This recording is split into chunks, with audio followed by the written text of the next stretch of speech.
So I'm doing a very quick review of the cover and storyline of what this book is saying. If you're interested in even reading this book, I take time to just look at the outside of a book and the front pages and the spine for my own review. If I even want to review a book, read it completely or not. This one is The God of Small Things. If it wasn't a novel that was this lengthy, I actually might consider reviewing it and reading it thoroughly for myself. I actually do pay attention to how much time I have and how many pages I can read, uh, and how it fits into my schedule at the current time. I might actually consider this a little bit later. But the author, I'm not sure if I'm going to pronounce it right. Arundhati Roy, Arunti, Arundhati, Arundhati Roy. I'm hoping I can repronounce that right. Uh, Not so bad on the color. It's not so bright. It's very earth and down to earth colors. It's very catching for those that think simple and small and earth. Um, the outside picture and the view of where a leaf is placed even on the cover, I actually like it. It only goes up to the spine and the back is a straightforward color. The back says, compared favorably to the works of Faulkner and Dickens, Arundhati Roy's debut novel is a modern classic that has been read and loved worldwide. Equal parts powerful family saga, forbidden love story, and piercing political drama. It is the story of an affluent Indian family forever changed by a single fateful day in 1969. The 7-year-old twins, Estha and Rahel, see their world shaken irrevocably by the arrival of their beautiful young cousin Sophie. It is an event that will lead to an illicit liaison and tragedies accidental and intentional, exposing big things that lurk unsaid in a country drifting dangerously toward unrest. Lush, lyrical, and unnerving, the God of Small Things,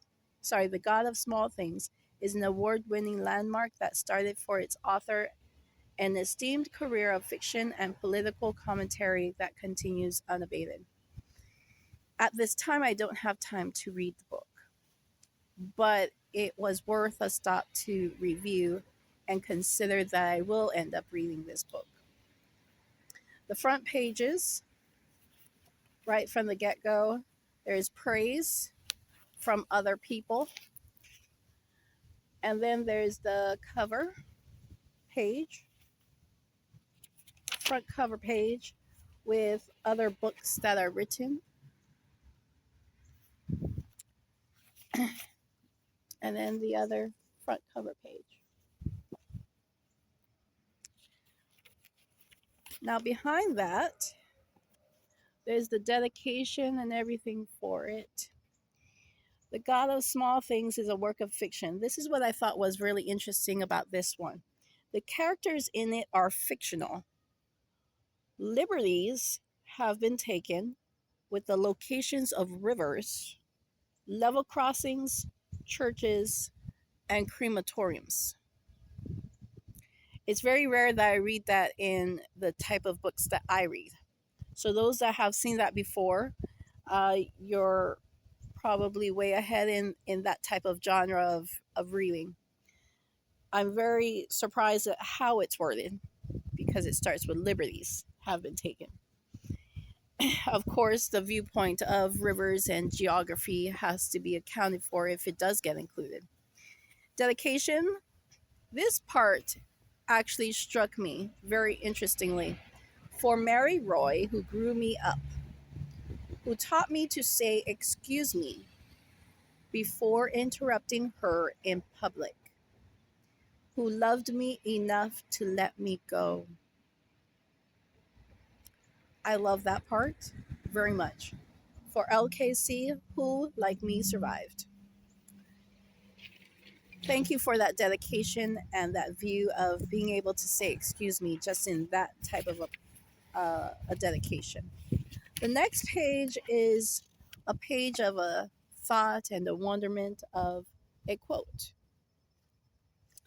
So the quote reads this: "Never again will a single story be told as though it's the only one," by John Berger or Berger. And then you have one page of acknowledgments, and then you have your table of contents. After your table of contents, apparently they needed to add another title page. And then in comes the very first. Paradise Pickles and Preserves. That already strikes me as something that really does strike curiosity for those that look at title headers. Something that catches the viewpoint and the eye. While browsing through it, even the view of lesson number 1, blood barely shows on a black man. Dum dum. And lesson number 2. It's almost as if you can hear the sound effects. Almost as if. But you have to create it yourself. Of course, if you're going to use it in the classroom, use it very wisely.